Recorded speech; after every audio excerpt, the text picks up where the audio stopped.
Introduce yourself, your name and your title, please. My name is Malik Amin Aslam, and I'm presently advising Lead Pakistan as well as being on the Pakistan negotiation team. And I'm also the former Minister of State for Pakistan.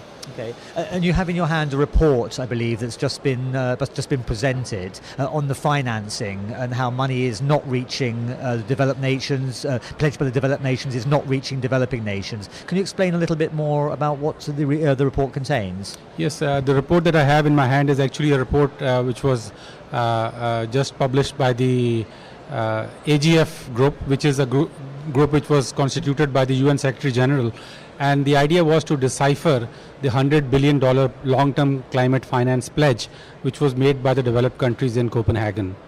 But I did a small analysis of this report which was published by LEAD. It is available on the LEAD website, and I saw that in this report they have basically constituted a chart saying that we are going to raise that 100 billion through these means.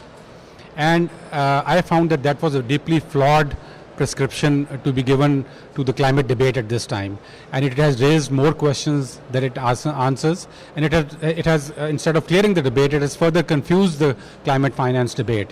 Now there are certain reasons why I'm saying that, and those reasons are firstly that the report talks about a pledge.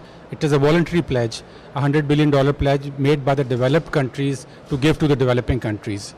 And now this report is talking about using 50% of that money through private sector finance. So basically, the developed countries are passing on their buck to the private finance. Now, private finance is good. I mean, we all like private finance, but it does not work for adaptation.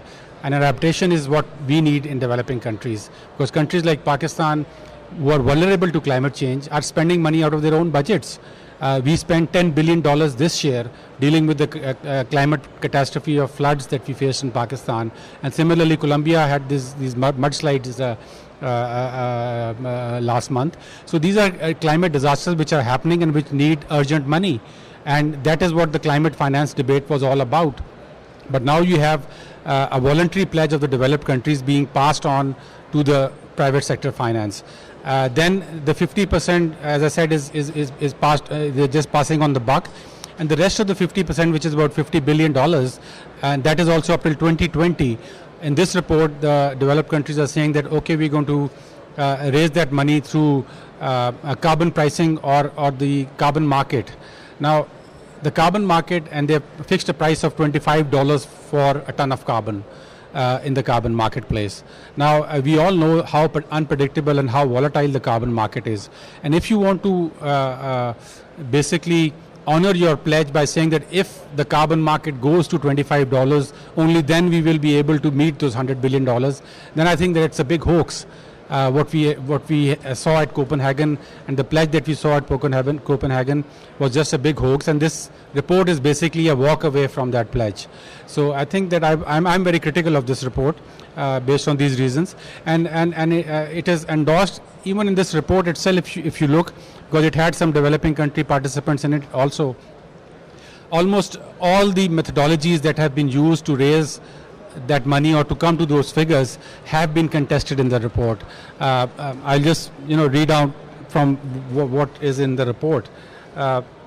They say that for instance, for the auctions and carbon tax, they say that this is a proviso which is in like short small print underneath, and it says there is no analytically or empirically agreed upon basis on how to do such calculations. And this sentence is repeated 5 times for 5 different instruments that are used in this report. Now, my point is that can the climate debate at this critical juncture afford to have such a half-cooked idea thrust into it? It is really a question of building trust. And these reports like these, which are based upon guesstimates, which are based upon shakeable foundations, should not be put forward in the climate debate at this time.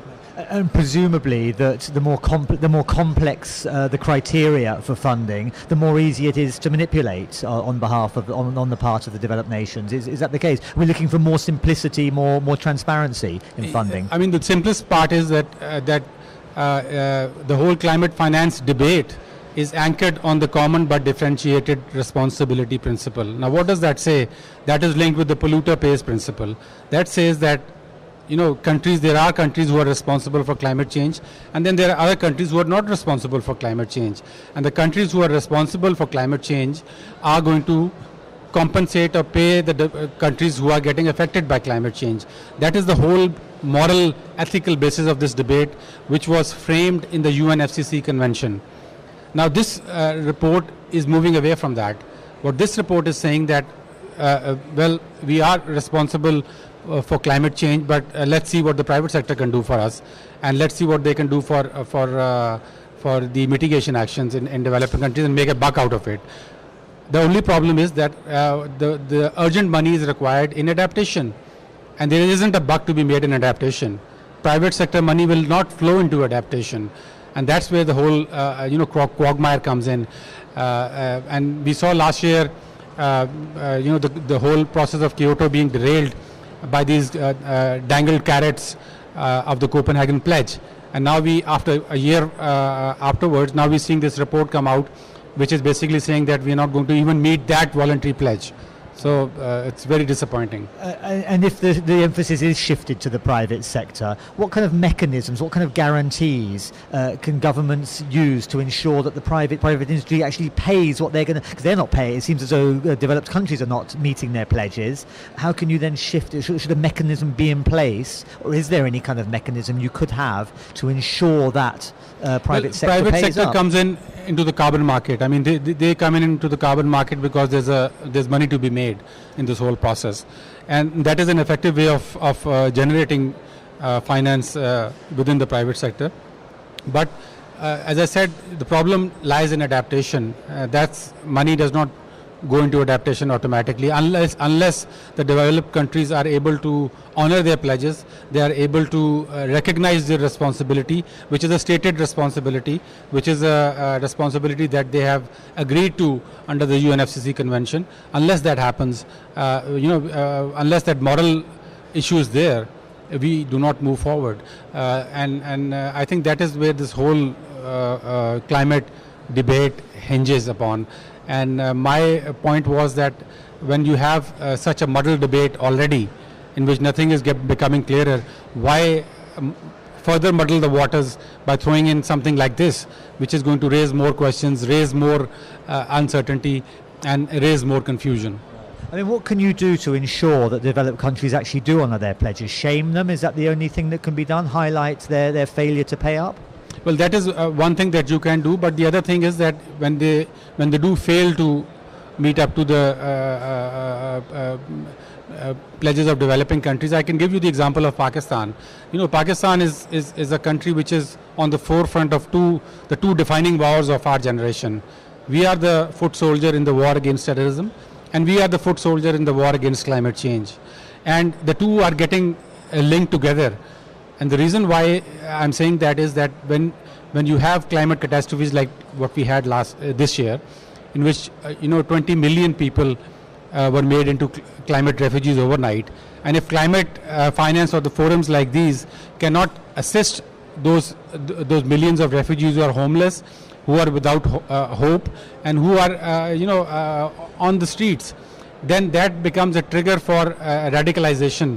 That becomes a trigger for terrorism, and that is what the world is concerned about. That so if that is what the world is waiting for, then I'm really disappointed. But it seems to be heading in that direction.